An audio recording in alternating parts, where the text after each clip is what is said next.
In 2022, I could have given you 100 reasons why you should buy an Omega Seamaster instead of a Rolex Submariner. But it's not 2022, it's right now. Has anything changed? Would you like to save money on your next watch? Let's start with a quick recap to remind ourselves why the Omega Seamaster was a better buy in 2022 than the Rolex Submariner. When it came to specifications, there was no easy choice. They can endure depths of up to 300 meters because of their massive steel casings, 42mm on the Omega and 41mm on the Rolex. They're both built to an exceptional level by Swiss watchmaking powerhouses, and they both appear like they could take a few rounds with a bulldozer. They've been trading blows for decades, even competing to reach the murkiest depths on the ocean.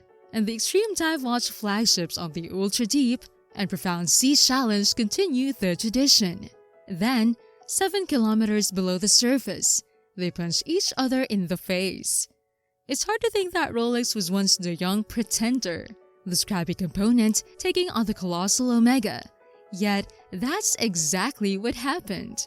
The roles were switched so violently that Mega had whiplash and is now outpaced 4-1 by cheeky Rolex. With these two, it's all nip and tucks.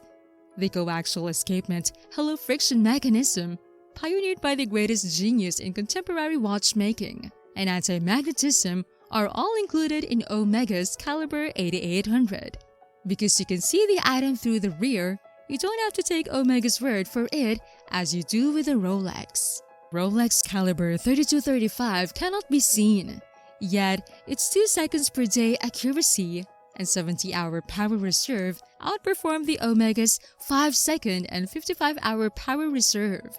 As a result, it most likely looks as gorgeous as Omega's caliber too. But with that solid case back, it could easily be painted bright pink and dipped in glitter.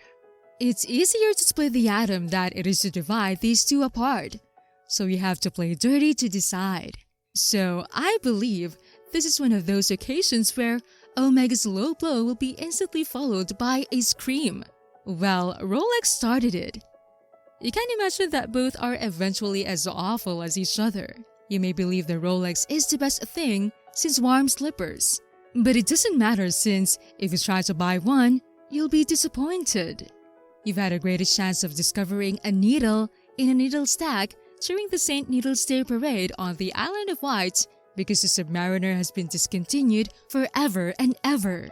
But even if you could obtain one, you'd face a new heated challenge. Is it worthwhile?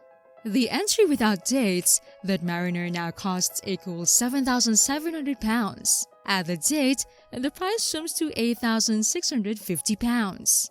If you want the bezel in green, you'll have to pay an additional £9,100. In comparison, the Seamaster will spend only £4,800 on a rubber strap and £5,100 on a steel bracelet. So, although the green Seamaster is a difficult to obtain watch, it will not cost you more than the black one, as it does with the Rolex, whose holistic approach to color embodies Henry Ford. The Seamaster used to be much less expensive, but so did the Submariner. The chasm is as wide as ever, a tremendous depth whose only occupants are a line of people on the Rolex waitlist. Things have changed dramatically since we last discussed this. It's a new scenery, which may alter our perspective. Now, thank you for reaching this point. Make sure to finish this video to know more. But before we continue, don't forget to subscribe if you're new to this channel, and like, comment, share, and hit the notification bell for more upcoming videos like this. What's difficult is that, until very recently, this Seamaster in the sky was a watch with a price that began with a 3. Though just on the rubber band, it was a fantastic item of suitable value, even without the high shade thrown by the Rolex's hefty price tag. It was an obvious move by Omega to regain some ground lost to Rolex, and it would never endure forever. But at that price point, the only true competitor it had was the other Rolex, Tudor. And who would want a watch named after domestic abuse poster kid Henry VIII, when they could get an authentic Omega instead. I'm sure it stings for Omega to be the second prize in the diving watch game, but even if you're selling something to the dry eyes of disappointed consumers who've just left their Rolex store empty-handed, you're still selling watches. Increase that price to today's £5,100, and it becomes more challenging to justify spending spite on a revenge buy. But it's half the price, which is insane when you think about it. So is a Rolex worth that much more? Of course, not in terms of the physical thing. That's why we've designated Omega as a special watch purchase. You have to adore Rolex to justify the price difference, and they appreciate Rolex much more. The only thing holding them back has been the physical difficulty of obtaining one. Even if the rules of physics require the Submariner to be an abundant element in the universe, Rolex would find a method to prevent you from owning one. So, except for equal parts inflation, has changed in 2023? You may recall Bitcoin's decision to jump off a cliff and take down Rolex from the ridiculous heights it found itself at, and that trip is approaching an attractive finish. The difference between the MSRP and resale pricing of the Submariner has shrunk to the point where it is tempting people's wallets to come out of hibernation. The previous version of Submariner is 40mm rather than 41mm, and is so identical to the new generation that even its mother would get them mixed up. So you're looking to spend around the same amount of money as a brand new green bezel Submariner LV.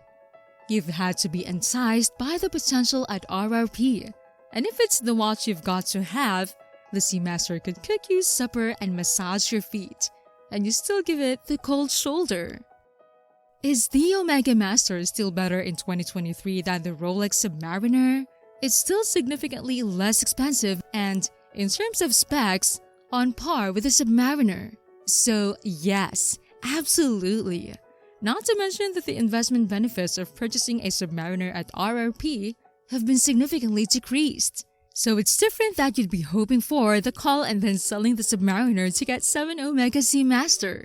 But if the Rolex gets your juices flowing, it was once as out of reach as the Unicorn's Nanny's House mixtape, a recipe that sent consumers flooding into Omega's arms, coupled with a bright new Seamaster. As a result, it's not looking so horrible anymore. This could be the moment you've been waiting for. What are your thoughts? Is the Omega still the intelligent pick, or has Rolex reclaimed your affection? Have you always supported the Swiss conglomerate? Please let me know in the comments section. I hope you enjoyed watching the video. And that's it. Thank you for watching. If you like this video, don't forget to subscribe to this channel to be updated for upcoming videos like this. Before you leave, did you know there are 7 underrated watch brands you need to know, according to Teddy Baldassar? If you want to know more, make sure to click and watch this video right here. See you there.